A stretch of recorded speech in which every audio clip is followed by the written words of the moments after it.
Okay, a short introduction to verbs. So we have different types of verb. Main verbs determine the other clause elements. In other words, they determine what will follow in the clause. So, for example, he went will be followed by an adverbial or an adjunct. So he went to town.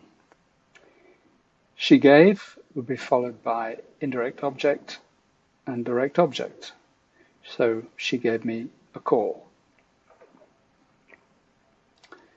Auxiliary verbs qualify the meaning of the main verb. We'll come back to them.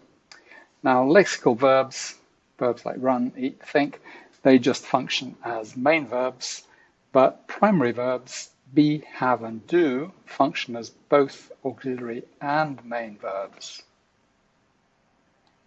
And lastly, modal verbs, which we'll talk about in the next video, function only as auxiliary verbs. Now in this video I'm including the tasks, but they'll also be on a separate sheet of paper, so I'll just talk through them as I go. So in this first one you just have to identify the main and the auxiliary verbs. You can maybe underline the main verbs and circle the auxiliary verbs. So auxiliary verbs, they have certain features which are different from main verbs. So first of all, they add not for negation. So he wasn't sacked, but we can't say he wentn't. They invert with the subject to make a question. Has he resigned? But that doesn't happen with main verbs. They can substitute for a main verb if the main verb's already been mentioned. So I can go and John can too, but will he? Well, he might. All of those refer to go. And they're sometimes used for emphasis. Why can't you help? I can help. I am helping. Now it's important to learn what can come after a verb, and that's called verb complementation, in some books called valency patterns. So in this task you have to decide what clause elements follow each of these verbs.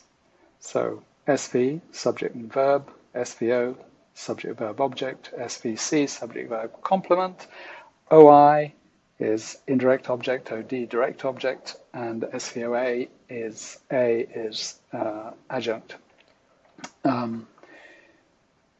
So enjoy, for example, would be I enjoy football, so subject verb object. So see if you can work out what the patterns for the others are. And the patterns have names, so we can just call SV no object, but we could also call it intransitive. So it's worth knowing some of the names that grammar books use.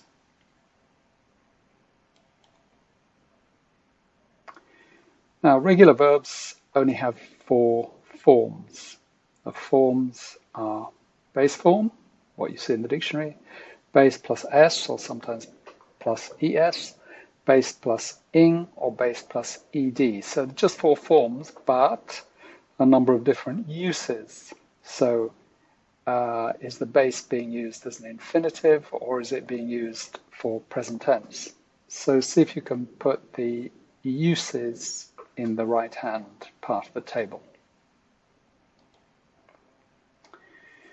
And in these sentences, identify each verb form as one of these uses.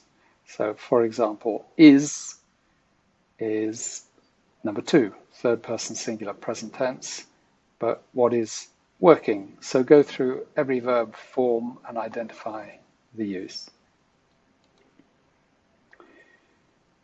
Another thing that comes up for quite low-level learners is pronunciation of endings of the present tense and past tense.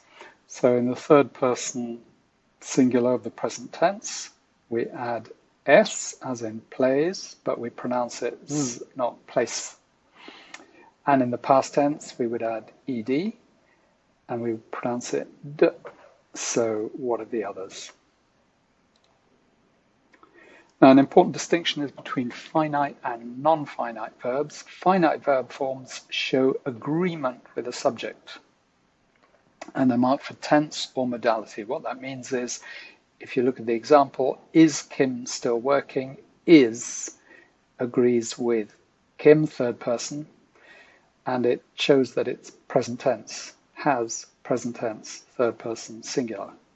They have, present tense, but not third person singular, agrees with they. And note that one verb in a main clause is always finite. That's an important thing to remember in your academic writing. So in this task, underline all the finite verb forms in this article. Now, non-finite verbs, we can have just the base form, or to, or verb ing. What is the correct form in these cases? That's the task.